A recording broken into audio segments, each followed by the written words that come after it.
Abra comigo o texto de Mateus, capítulo 24, verso 36 em diante. Esse é o nosso texto oficial.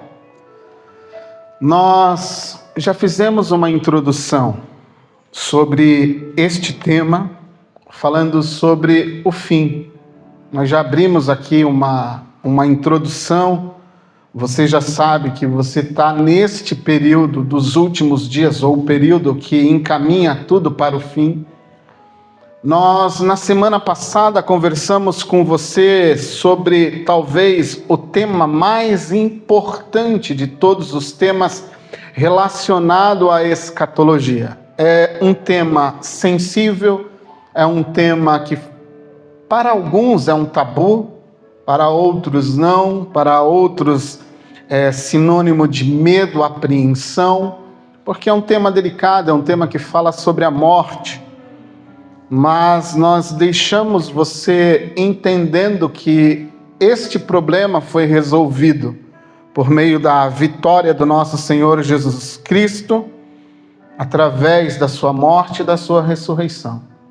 Então, por meio dessa vitória, Jesus derrotou a morte, Jesus derrotou o nosso maior e principal inimigo. Ele nos trouxe perdão, ele nos trouxe restauração, ele nos prometeu uma vida eterna. Mas esse é um tema que nós devemos, não é um tema. Esse é um inimigo que nós vamos ter que enfrentar e ninguém vai escapar dele. Como nós temos plena certeza, assim que nascemos, que a única certeza que a vida nos dá é que um dia nós iremos morrer. E nós temos que estar preparados para este dia, ou preparados para este dia.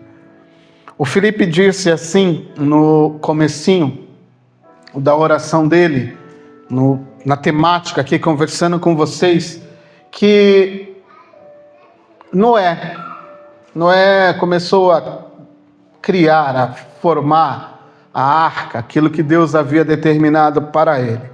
E esse texto, nosso texto, é justamente sobre isso. O verso 36. Mas a respeito daquele dia, ora, ninguém sabe, nem os anjos dos céus, nem o Filho, senão o Pai. Pois assim como foi nos dias de Noé, também será a vinda do Filho do Homem. Porquanto, assim como nos dias anteriores ao dilúvio, comiam, bebiam, casavam e davam-se em casamento até o dia em que Noé entrou na arca. E não o perceberam, senão quando veio o dilúvio e os levou a todos. Assim também será a vinda do Filho do Homem. Agora eu quero avançar com vocês 2 versos adiante. Então 2 estarão no campo, um será tomado e o outro deixado. 2 entrarão trabalhando no moinho, uma será tomada e a outra deixada. Hoje eu quero falar sobre 2 temas. Obrigado, meu amor. Hoje eu quero falar com você 2 temas que estão diretamente relacionados. Nós vamos falar sobre a grande tribulação. Semana passada nós falamos daquela que é a escatologia pessoal, o que vai acontecer com a pessoa ou com as pessoas. Hoje nós vamos falar sobre aquilo que é geral, o que vai acontecer com o mundo. O que posteriormente irá acontecer, quando irá acontecer, não sabemos.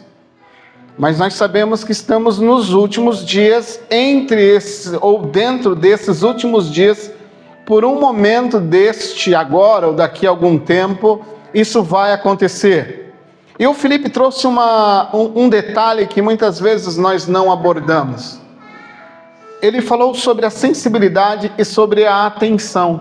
Estarmos atentos, estarmos vigilantes, estarmos observando tudo aquilo que está ao nosso redor. Às vezes a falta da sensibilidade, a correria do nosso dia a dia, ela nos rouba, ela nos retira essa sensibilidade, ou ela nos cega daquilo que de fato é importante.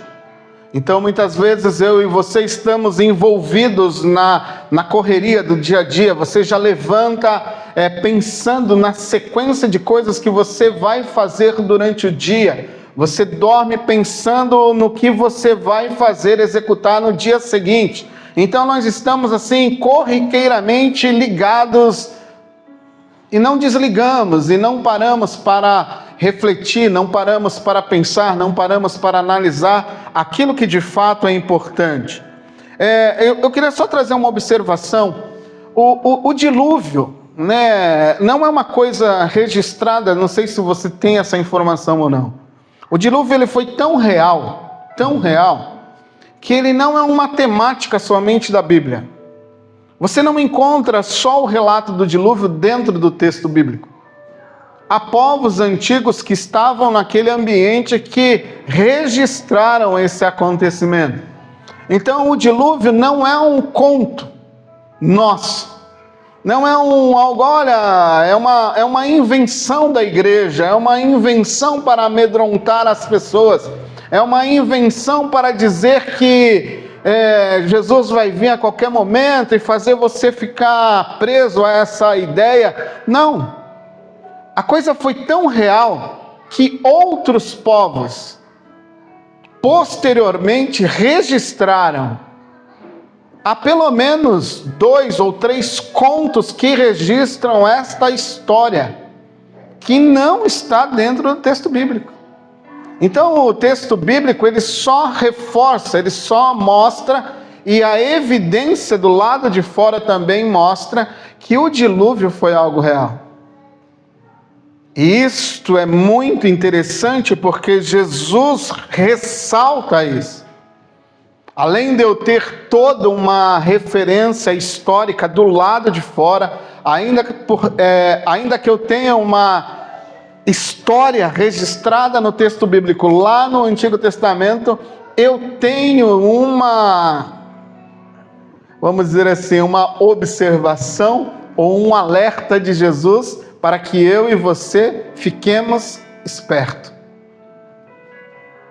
E talvez, e para mim essa é a máxima, Jesus disse. Porque se Jesus disse, como eu falei para você na primeira semana aqui sobre essa série, se Jesus disse, eu acredito.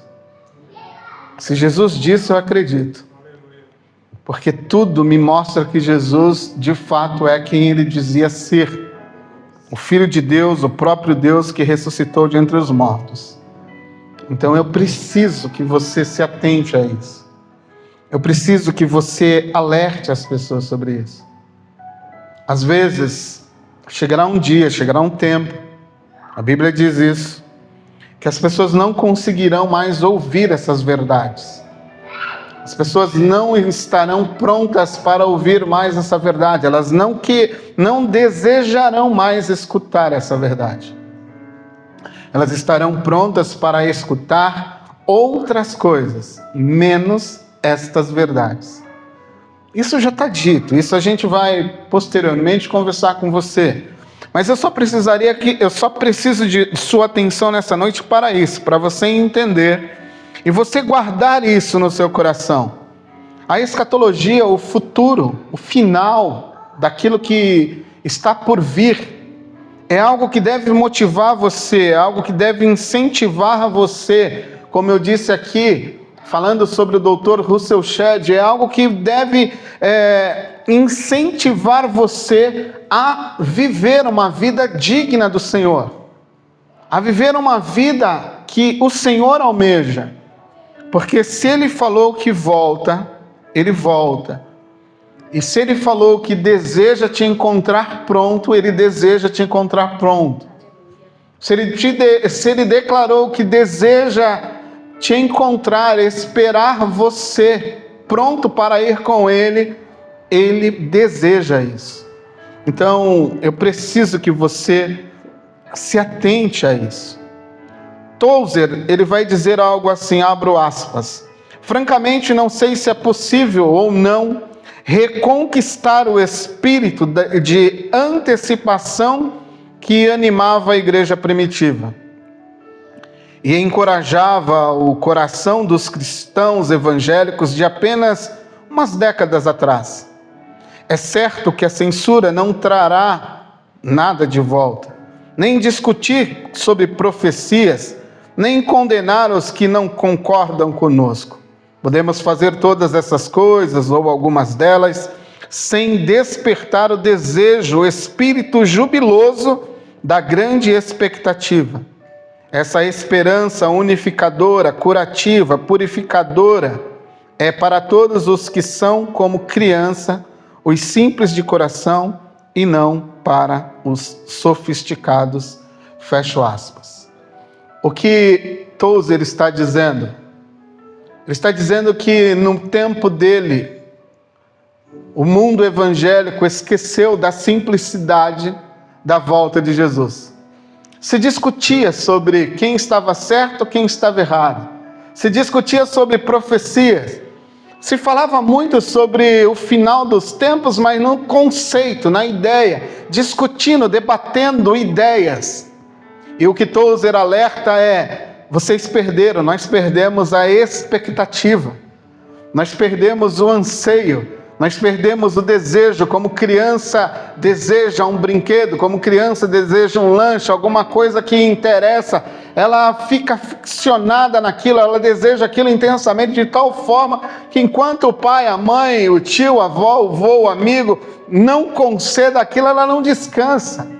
Ela não descansa quando está na expectativa do aniversário. Ela não descansa quando descobre que você tem um presente para dar. Ela fica ali no seu pezinho: pai, você não vai dar? Pai, o senhor não prometeu? Mãe, a senhora não disse? Olha, não vai acontecer. E fica ali, e fica ali, e fica ali, naquela grande expectativa. Então o que Tozer está dizendo é que nós perdemos essa simplicidade, nós perdemos essa expectativa sobre a volta, sobre desejar a volta de Jesus. Nós nos esquecemos disto.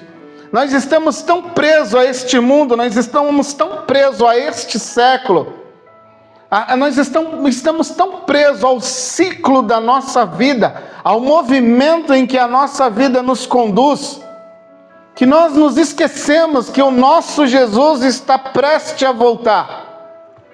Nós nos esquecemos que o nosso Jesus, a qualquer momento, há de romper as nuvens para nos buscar. Nós esquecemos disso. Nós nos planejamos, e você deve fazer planos. Mas nós nos planejamos com uma expectativa de alcançar aquilo de qualquer forma e deixando de lado a real expectativa que deve nos movimentar e deve nos mover.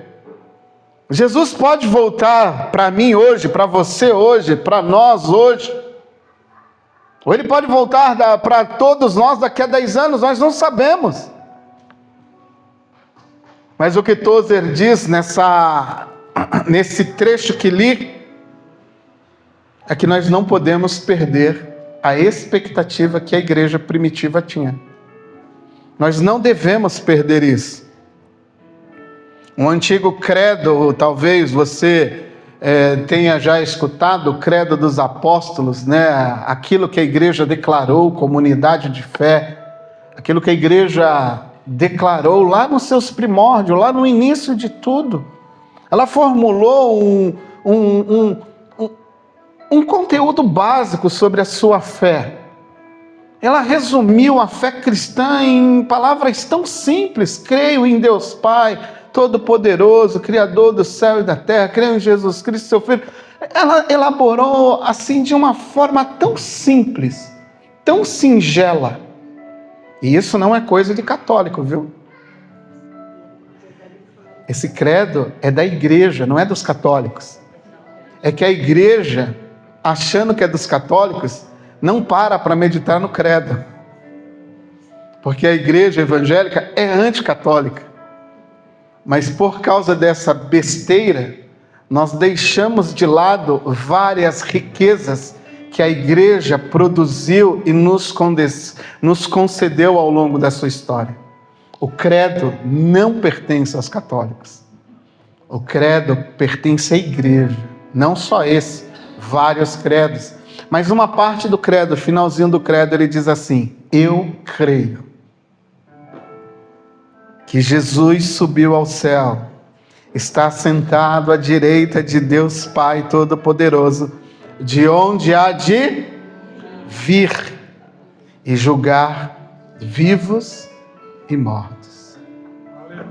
A igreja declarou durante a sua existência, durante a sua vida, que Jesus Cristo, nos primórdios, no início dela, lá no comecinho, nos seus primeiros anos de história, ela faz uma declaração de fé, ela resume aquilo que ela acredita e ela diz: eu acredito que este meu Jesus há de voltar, esse que foi levado, esse que subiu ao céu, ele há de retornar poderosamente, ele há de voltar, ele há de julgar vivos e mortos, ele vai voltar.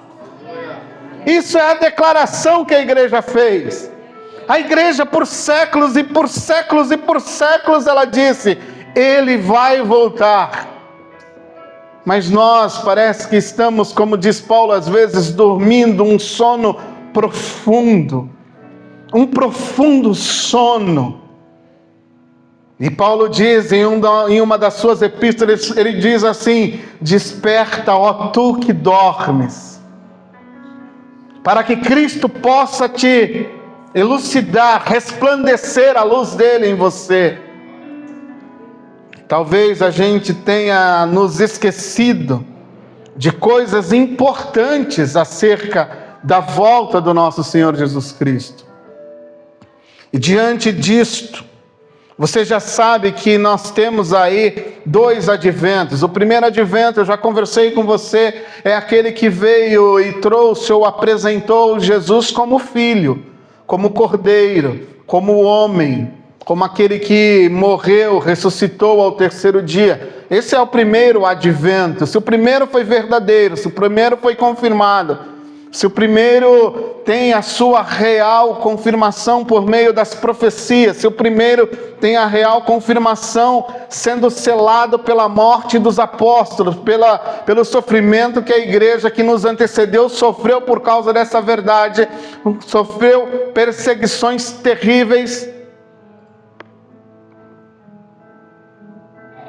Se o primeiro advento, ele é verdade, como o apóstolo Paulo diz em 1 Coríntios capítulo 15, se Cristo não ressuscitou, de nada vale a minha fé, de nada vale a nossa fé. Se ele não ressuscitou dos mortos, pouco importa, pouco nos importa nos reunir aqui, não há importância alguma em nos reunir aqui, se não acreditamos que Jesus ressuscitou de entre os mortos. Porque no seu primeiro advento é isso: ele vem, morre e ressuscita ao 3º dia. E uma igreja declara isso, homens testemunham isso.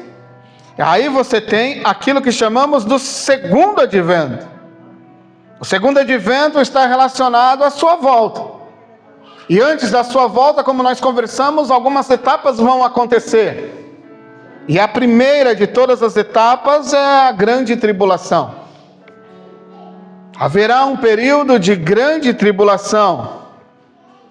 Há um consenso a respeito da volta de Jesus. Há um consenso.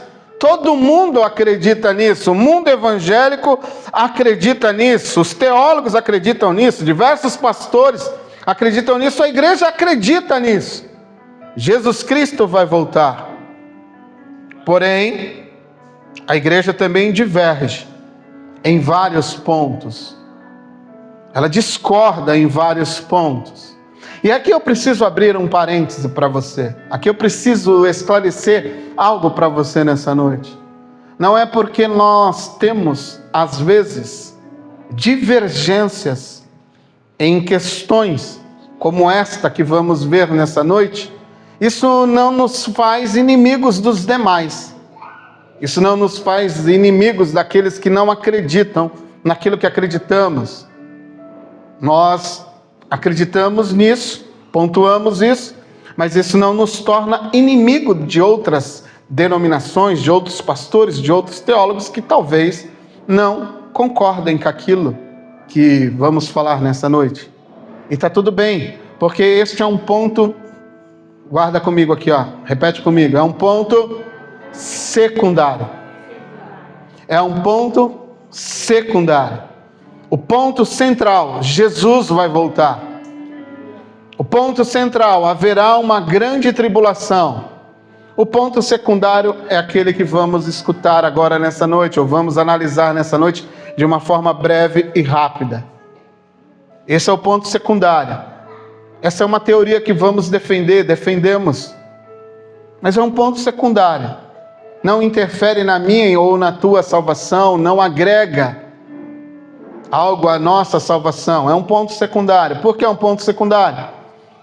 Porque quando você está analisando o final de todas as coisas, as pontas estão todas soltas. Os textos estão soltos. E você tem que tentar juntá-los e criar uma linha coerente de pensamento, trazendo todo o conteúdo bíblico para que ele faça sentido. E nisto há divergência. Outros concordam com um ponto aqui, outros concordam com um ponto ali, outros não concordam com aquele ponto, outros concordam com outro ponto. E você precisa, às vezes, navegar nessas que são as grandes marés da vida cristã. Por quê? Porque os textos são vastos, são muitos textos e há várias pontas que ficam soltas. Então eu preciso dizer a você que os assuntos escatológicos, eles não são fáceis de lidar, eles são complexos de se lidar, há neles muito detalhe, há nesse conjunto de informação muita coisa a ser analisada, muita coisa a ser estudada. Então, o que você precisa saber nessa noite é que há outras pessoas que entendem o que vamos falar de forma diferente. E está tudo bem. Vida que segue. O Ministério Palavra de Vida, em sua declaração de fé, então eu represento o ministério e defenderei a tese do ministério diante de você. Apresentarei para você aquilo que o ministério acredita. O ministério acredita que a igreja do Senhor Jesus Cristo será arrebatada antes da grande tribulação. Antes da grande tribulação. Esta é a crença, a posição teológica que o Ministério Palavra de Vida propõe, aceita, defende. Esta é, se você quiser anotar, uma palavrinha, um trava-língua, esta é uma posição chamada pré-tribulacionismo. Tá bom? É pré, eu vou explicar já. Pré é o que vem antes da tribulação. É algo que vem antes, é algo que vai acontecer antes da tribulação. Por isso que eu falei para você que nessa noite nós vamos tratar de uma forma objetiva e rápida 2 temas. Nós vamos falar sobre a grande tribulação e vamos falar sobre o arrebatamento. Mas não precisa ter medo, é coisa rápida, para você não ficar tão confuso. Porém, devemos destacar e devemos ser sinceros que esta não é a única teoria sobre este fato. Tá bom? Isso é o que o Palavra de Vida entende como coerente, como verdade. E é sobre isso que vamos falar nessa noite. Então eu vou mostrar mais duas escolas para você só entender o que eu estou falando. Eu falei que a primeira escola, ela é o quê? Ela é pré-tribulacionista. O que isso significa? Ela acredita, essa turma acredita que Jesus vem para a igreja antes da grande tribulação iniciar. O que está se defendendo nesta teoria? A igreja não passa pela grande tribulação. Essa é a ideia. Mas existe uma outra escola. Hoje não há tantas pessoas que defendam essa tese. Já é bem fraca. Há um ou outro ali, um remanescente aqui, outro ali, que acredita que após a tribulação ela marca um período de 7 anos. Ok? Estão comigo? Tribulação, um período de 7 anos. 3 anos e meio, no finalzinho do primeiro, no finalzinho da primeira parte. Os 3 primeiros 3 anos e meio ali, no finalzinho da primeira parte, a igreja será arrebatada.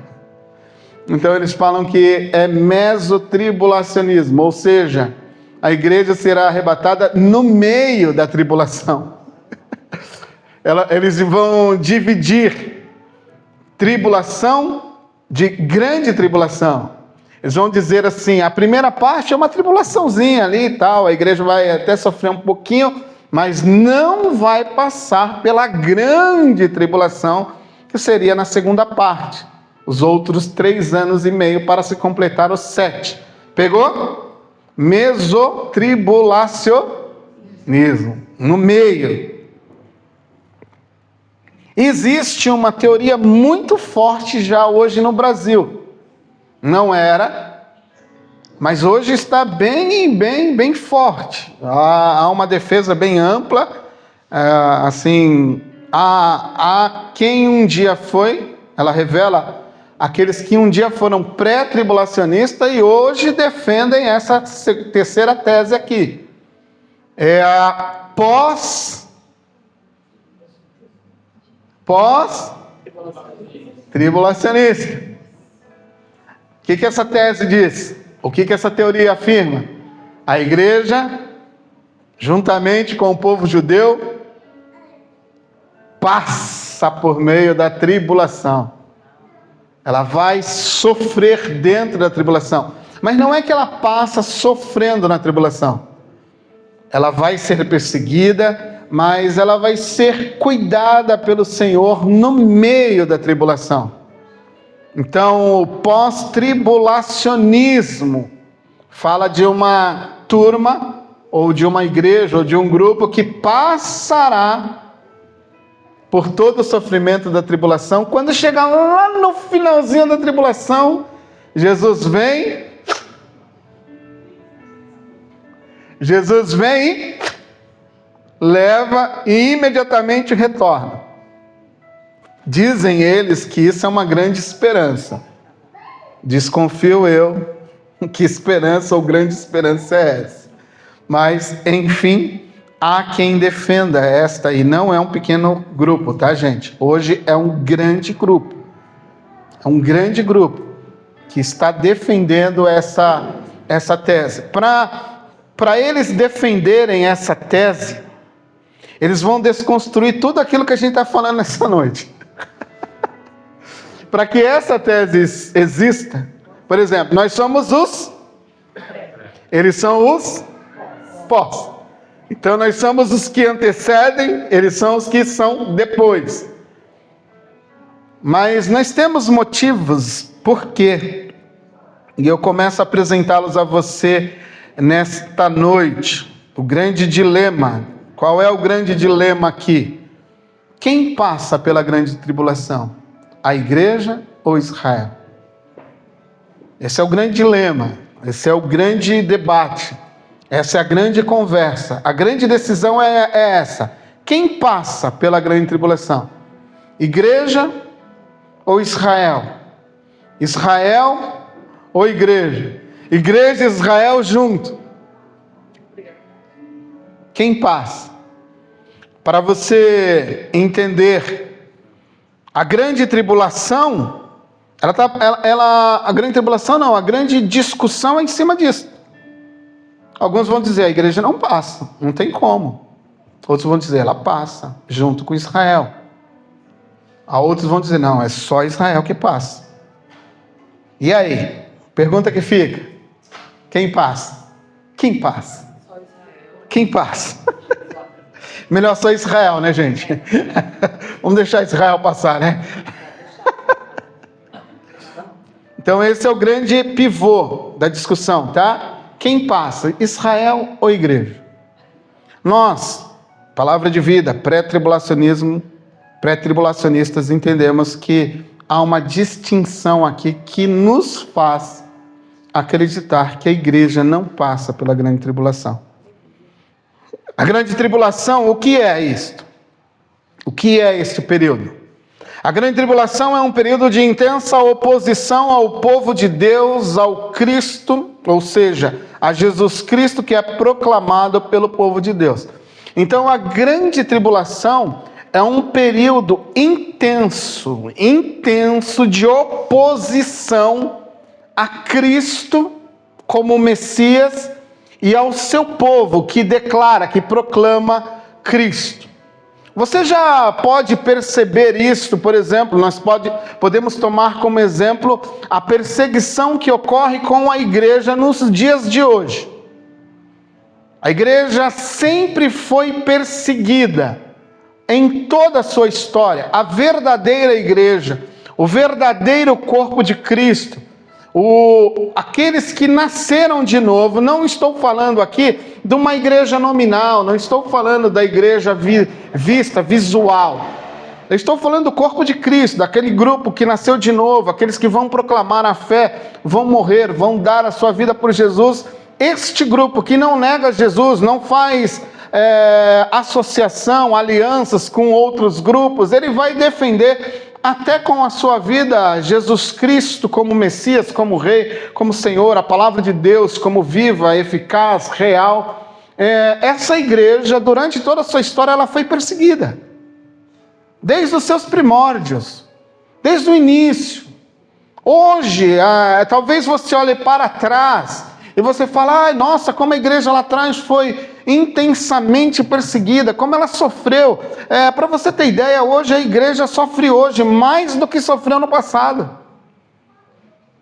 É só você ir no site das portas abertas ali, portas abertas, você vai lá no site, eles têm um ranking dos 50 países que perseguem cristão hoje, agora, aqui. Nós estamos conversando agora, 9 e pouquinho da noite, 9h16, nós estamos conversando sobre perseguição. Algum irmão meu, algum irmão teu, algum irmão nosso agora, preso em trabalhos forçados, sendo torturado, às vezes até sendo morto, tendo a sua família violentada, tomando surra. Às vezes existe agora, nesse exato momento, irmãos meus nessa condição, irmãos teus nessa condição. É que nós não sentimos isso porque estamos num país livre. Há irmãos meus e teus que não podem proclamar a fé. Então, quando nós falamos de perseguição, nós olhamos para este mundo atual, você já vê uma certa dificuldade para nós, Igreja do Senhor Jesus Cristo. Mas a grande tribulação, ela vai estabelecer um período que vai ser muito mais intenso, muito pior do que este momento em que estamos vivendo. A intensidade da grande tribulação vai ser terrível, porque é um momento, agora pare para pensar um pouquinho, é um momento onde Deus vai permitir com que homens perversos e incrédulos, numa intensidade não tão... Eu sei lá, eu já vi algumas coisas na história da igreja, eu fico até receoso e penso assim, será que vai ter coisa pior do que isso aqui? Mas se Jesus disse que esse tempo de oposição, esse tempo de intensa oposição ao povo de Deus, e ele disse que é um tempo específico, então vai haver um tempo pior do que qualquer outro tempo ou qualquer outro período da história. Essa grande tribulação, quando você abre o texto de Jeremias 30, verso 7, essa grande tribulação, ela é chamada a aflição de Jacó. A grande tribulação, ela é reconhecida como a aflição de Jacó. Jacó estará aflito na grande tribulação. Você sabe que Jacó, nesse texto, é o povo de Israel, é o povo judeu. Então chegará um período, um dia, na história do povo judeu, que este povo judeu estará com grandes problemas. Você já tem visto aí um certo preconceito contra o povo judeu. Você olha, se você acompanha alguns noticiários, você verá alguns atentados contra o povo judeu na Europa. Eu não estou falando lá do Oriente, não estou falando lá da faixa de Gaza, não. Estou falando no continente ocidental aqui, na América. Povos declarando coisas contra os judeus, batendo publicamente em judeus, pichando lojas, departamentos onde os donos são judeus. Já há uma certa perseguição, mas nada vai se comparar àquilo que o profeta Jeremias disse. Como será terrível aquele dia, sem comparação.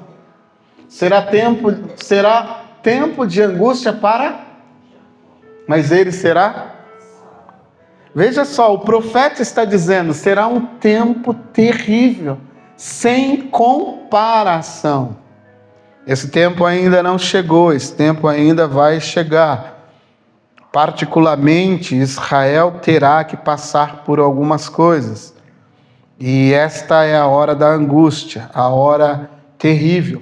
Pasmem, essa é a hora que Deus vai permitir com que o seu povo sofra intensamente. Ele vai permitir com que isso aconteça. Por quê? Porque ele quer promover um tipo de conversão para que o povo judeu retorne a ele como dependente dele.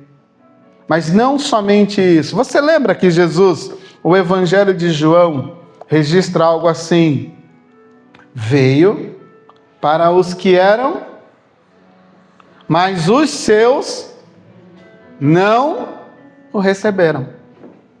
Os seus crucificaram o Filho de Deus. Você vai ver as parábolas. A parábola sobre o servo, o pai que envia o servo para cuidar da vinha, eles matam o filho. Então o povo judeu rejeita o seu Messias, mas Deus permitirá que neste período da grande angústia de Jacó, este povo seja afligido. Abre comigo o texto de Zacarias 12, verso 10. Porque eles vão ter que, no meio da aflição, no meio de toda a perseguição, no meio desta tribulação, alguém vai estar dizendo algo sobre Jesus. Nós iremos ver depois isto. Mas haverá uma turma lá, dizendo alguma coisa, proclamando o Evangelho.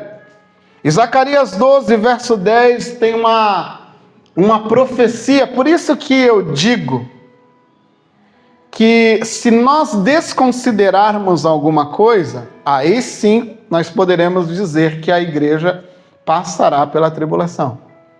Mas isso só faz sentido no meio ou dentro de uma tribulação. Israel, como um povo distinto de qualquer outro povo, terá que olhar. E derramarei sobre a família de Davi, os habitantes de Jerusalém, um espírito de graça e súplica. Olharão para quem é a primeira pessoa que está falando aqui? Deus está falando. Olharão para mim. Quem foi transpassado? Quem foi transpassado na cruz? Por seu próprio povo. Mas eles terão que olhar e eles vão chorar como quem chora a perda de quem perdeu seu único filho? Transpassado numa cruz. E se lamentarão amargamente por quem? Por ele. Então chegará um dia, no meio desta angústia, no meio desta grande tribulação, no meio deste dia terrível para o povo judeu, em que ele vai ter que se voltar para Deus, clamar com súplicas, e Deus revelará o seu Filho. E o seu Filho os resgatará. E o seu Filho os salvará. Este é o período da grande tribulação. Este é um grande período que ocorre, e ele é reconhecido como o grande dia do Senhor.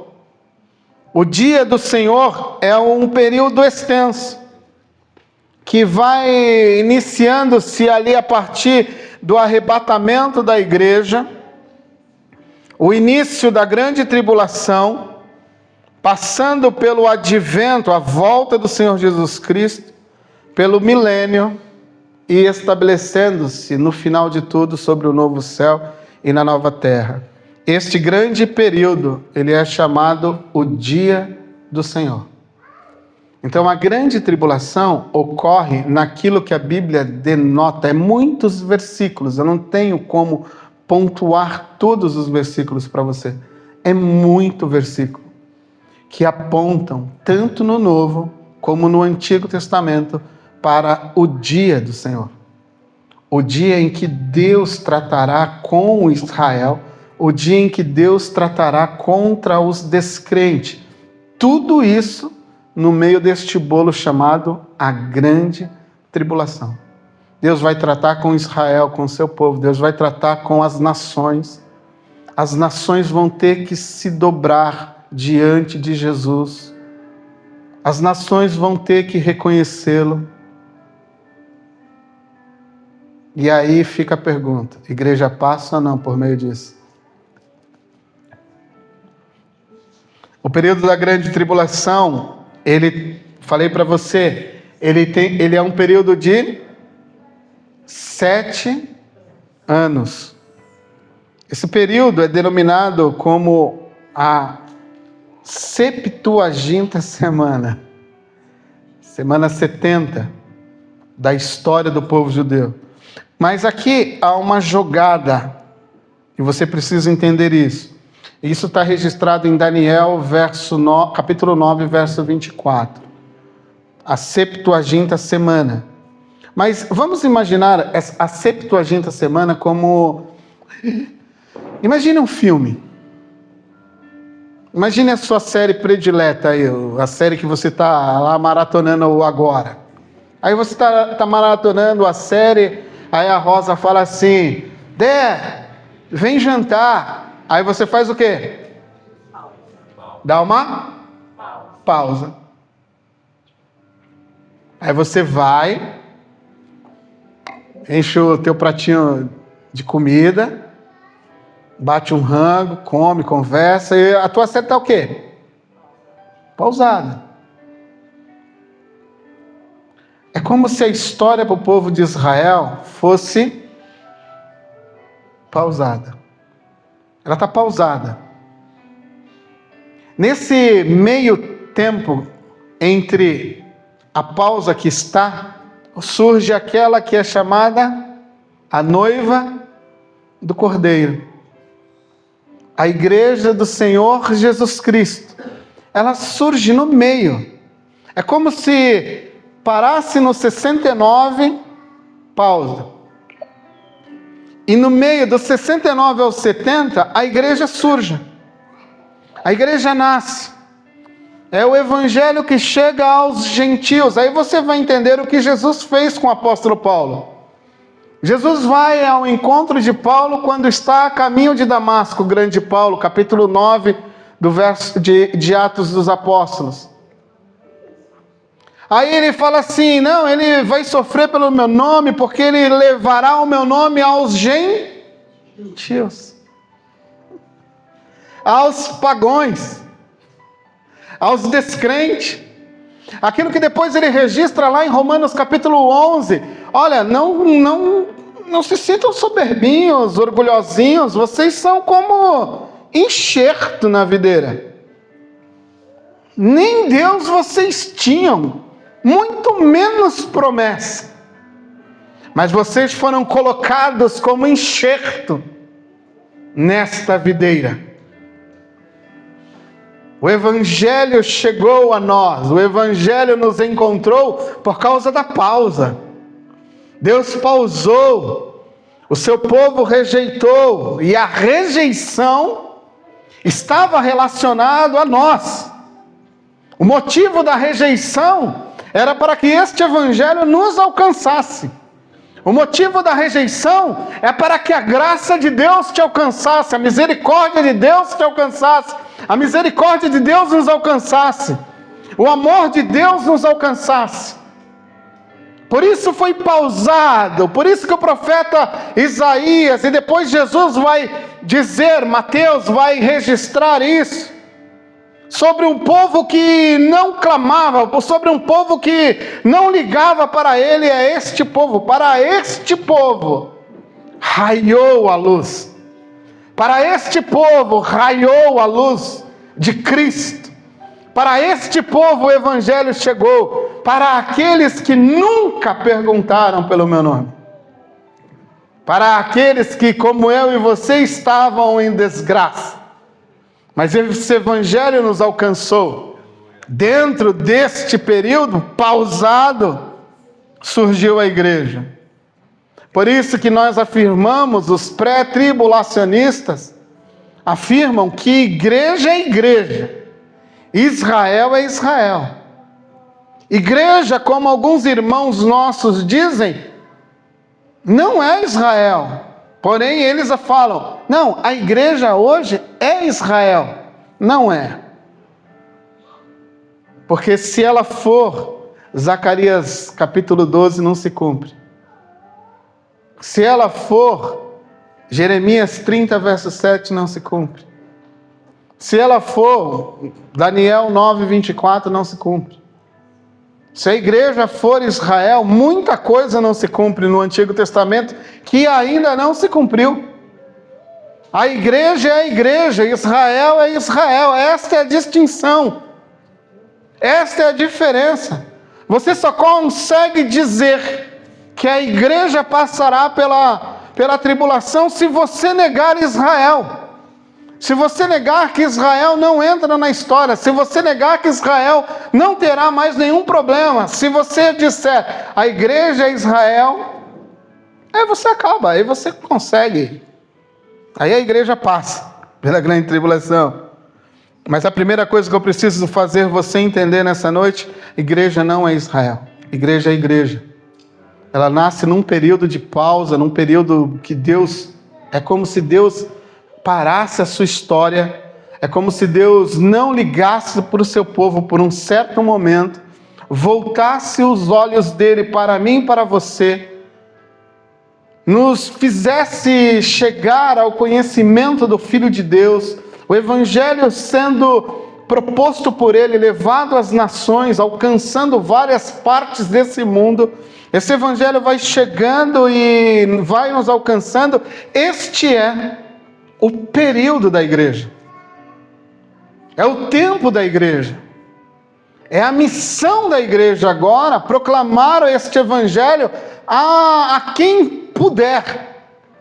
A missão da igreja, levando em consideração o assunto da semana passada, morte eterna, a missão da igreja é proclamar esse Evangelho a todos os povos, para que todos os povos possam escapar da morte eterna.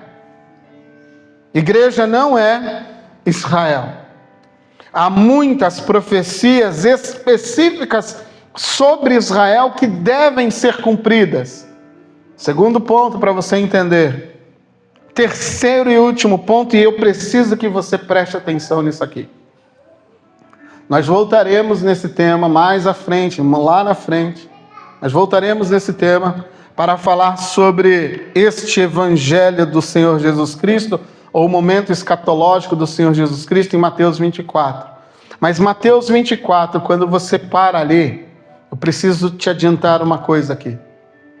Estes sinais, porque muitas pessoas ficam atordoadas, ficam freneticamente malucas, porque se escuta um barulho de pólvora, meu Deus, Jesus vai voltar, porque é um sinal.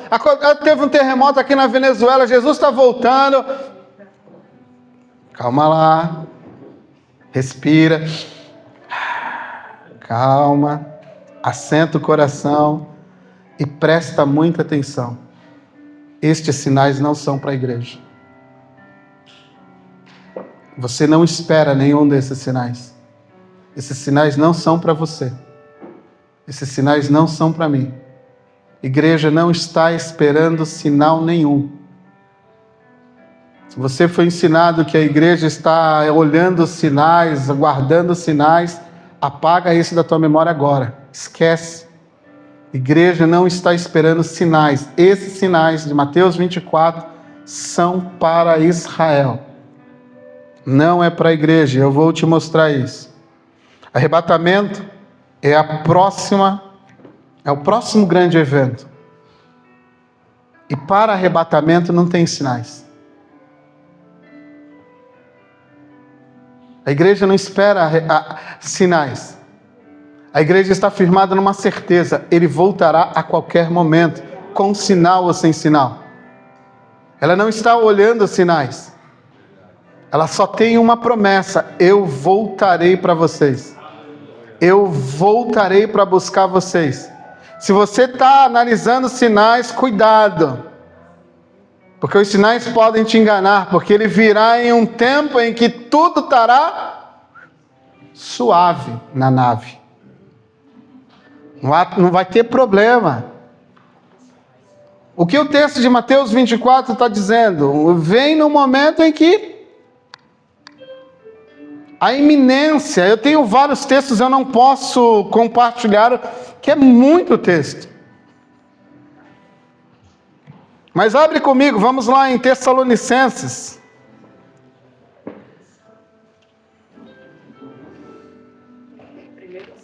Primeiro Tessalonicenses, capítulo 4. O capítulo 4 você já deve saber, né? Há uma discussão ali. As pessoas estão temerosas, estão com medo, porque viram que algumas pessoas haviam morrido e falaram: Jesus já voltou. Jesus já voltou, nossos irmãos morreram e Jesus já veio. E eles estão nesse impasse, nesse dilema, nesse medo. Capítulo 4. Capítulo 4, verso 15, diz assim... 14. Pois cremos que Jesus morreu e ressuscitou, assim também Deus, mediante Jesus, trará em sua companhia os que... A palavra dormir aqui é mortos, tá? Ora, ainda vos declaramos por palavra do Senhor, isto, nós, os vivos, os que ficarmos até a vinda do Senhor, de modo algum precederemos os que dormem. Ou seja, nós não vamos antes daqueles que vão ter que ressuscitar. Ninguém vai antes. Vai ressuscitar e na sequência vamos nós. É o que Paulo está dizendo. Os que estivermos vivos, não precederemos. Não iremos antes. Porquanto o Senhor mesmo, dada a palavra de ordem, ouvida a voz do arcanjo, ressoando a grande trombeta de Deus, descerá dos céus, e os mortos em Cristo ressuscitarão primeiro.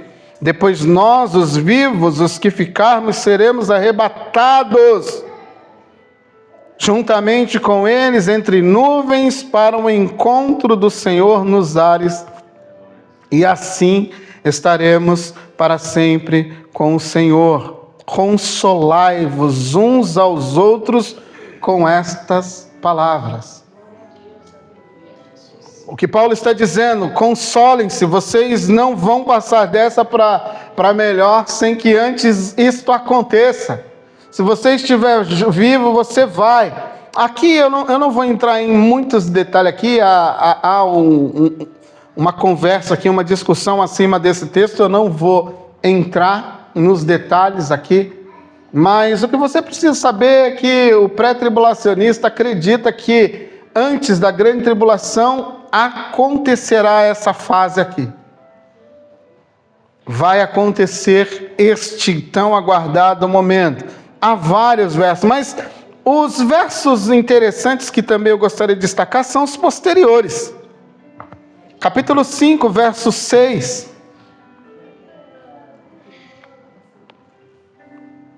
Capítulo 5, verso 6 do mesmo Tessalonicenses. Diz assim: assim, pois, não durmamos como os demais, pelo contrário, vigiemos e sejamos sóbrios. Não esteja embriagado pelas coisas desse mundo. Esteja sóbrio, esteja vigilante, atento. Não fica dormindo, piscando, dando aquelas pescadas. Cuidado. Às vezes uma pescadinha, Jesus vem, tu já ficou. Sóbrios, vigilantes, atentos.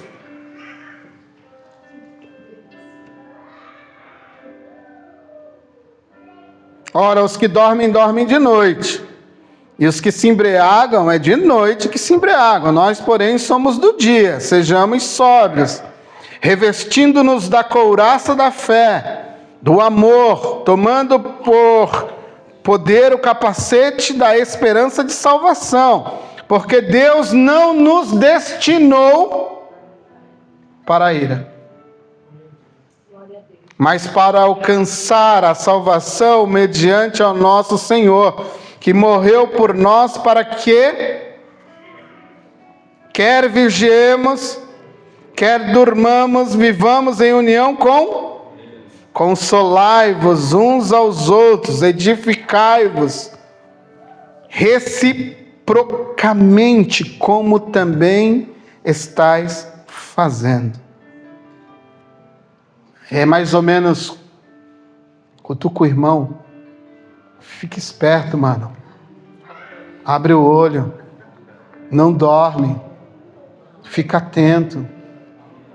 O nosso Cristo pode romper as nuvens a qualquer momento. Não fica de olho nos sinais.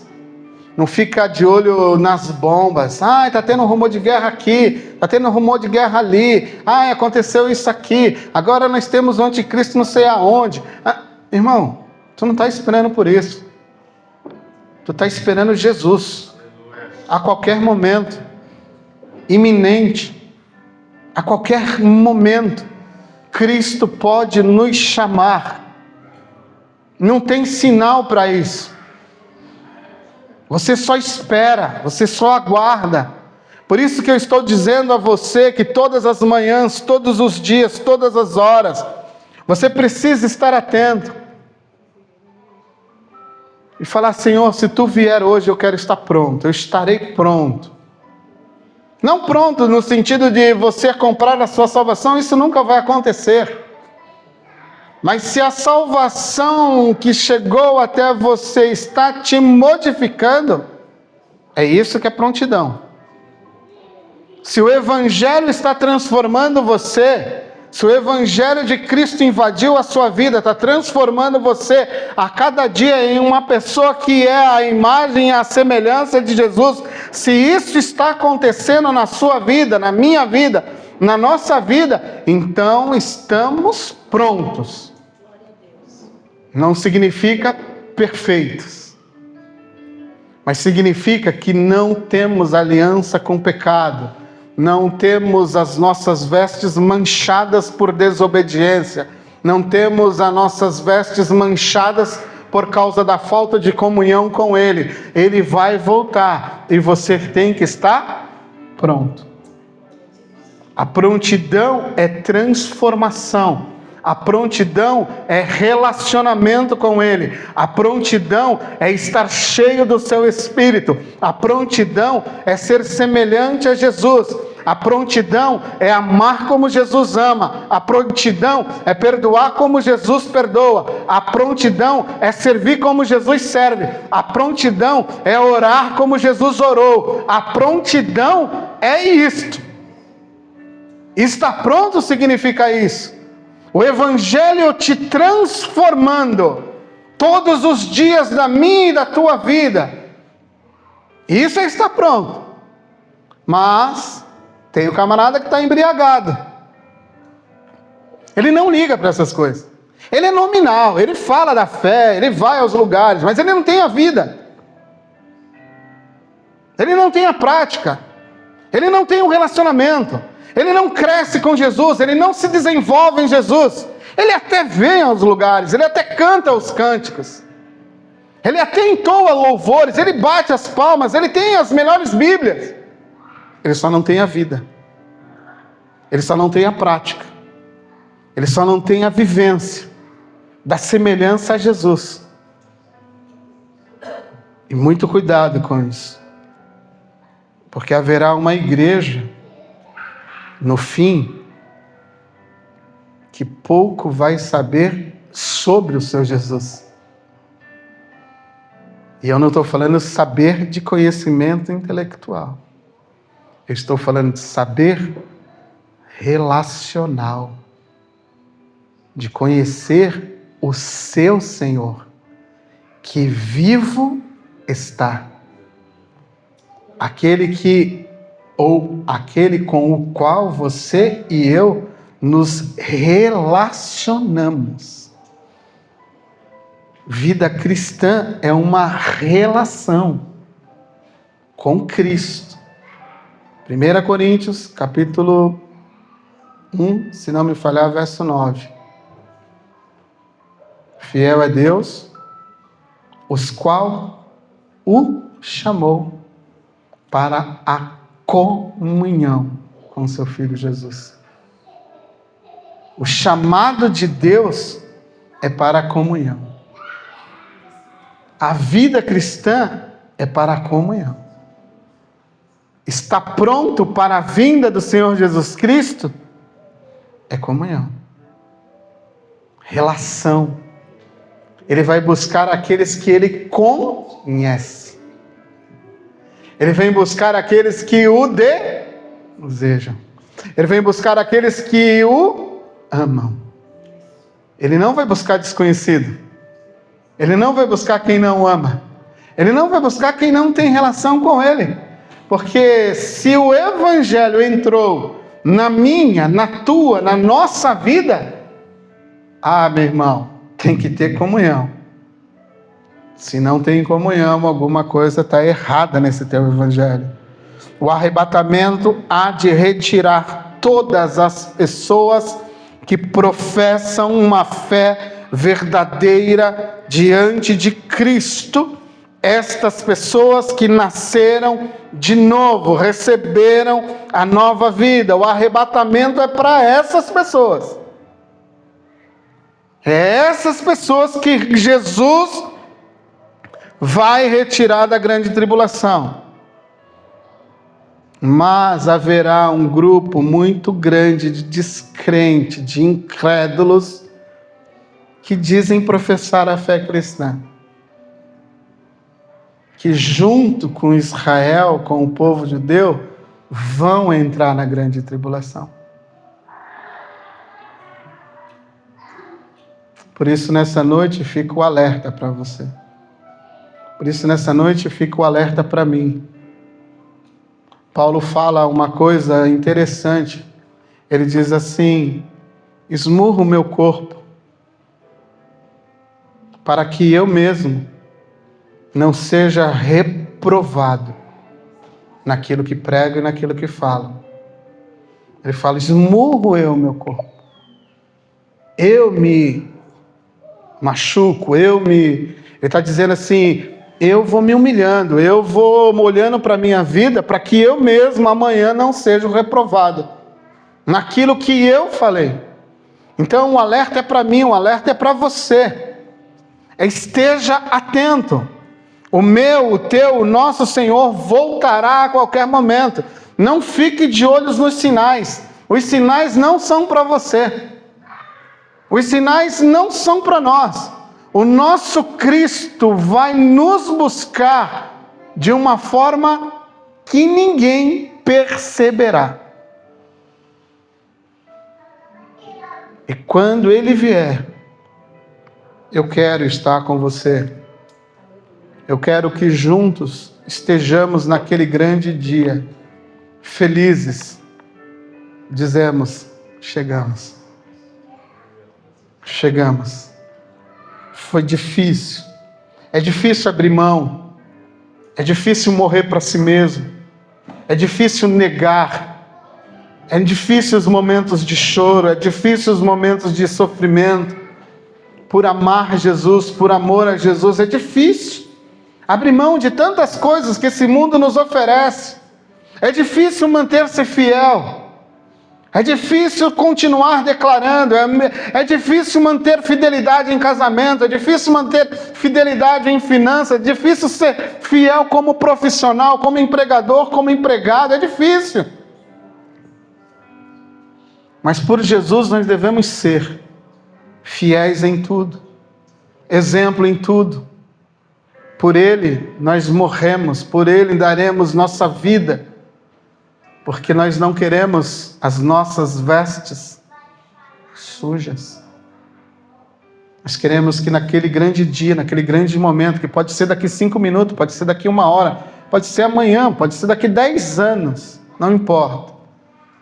Ele falou, fica vigilante, fica esperto, eu volto. Eu volto. Entendeu? Eu preciso, você precisa, e aqui finalizamos, se você quiser se colocar de pé, podemos afirmar com total certeza, com total clareza, Cristo há de buscar, há de nos buscar, Ele vem nos buscar, Ele vem nos buscar, Ele vai nos buscar, Ele vai nos levar para Ele.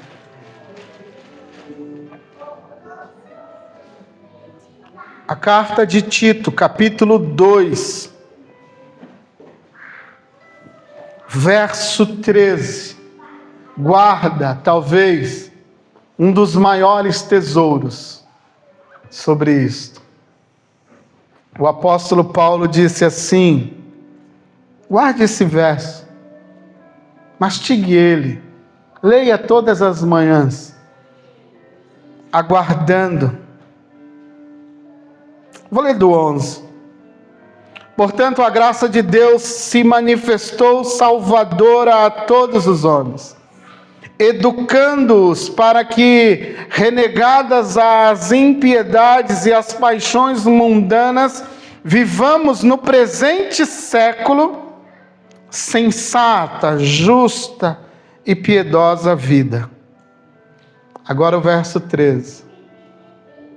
Aguardando a bendita esperança, a manifestação da glória do nosso bendito e grande Deus e Salvador, Jesus Cristo, o qual a si mesmo se deu por nós, a fim de nos remir-nos de toda iniquidade e purificar para si um povo exclusivamente seu, zeloso de todas as boas obras. Aguardando a manifestação do grande Deus Jesus Cristo. Esta é a nossa bendita esperança. Louvamos o Teu nome nessa noite, Pai. Nos conserva em paz, nos conserva dentro desta bendita esperança. Aleluia. Guarda a nossa vida, guarda o nosso coração, guarda esta Tua linda igreja. Sabemos que os tempos são difíceis, sabemos que não é fácil deslincharmos, caminharmos nesta velha criação, mas nos protege, nos dá graça, nos enche com o Teu Espírito, que nessa noite a Tua voz soe ao nosso coração, que nós talvez, se nos perdemos em algum momento da nossa caminhada, nos retornemos ao antigo lugar, nos faz retornar a antigas práticas, a antigas expectativas, a antigas esperanças, Pai. Não nos deixe por causa da tecnologia, por causa da rapidez desse mundo, não nos permita perder, como foi dito e bem dito nessa noite, a sensibilidade do Teu retorno. Não nos deixe enganados alerta ao nosso coração, como nos alertaste nesta noite.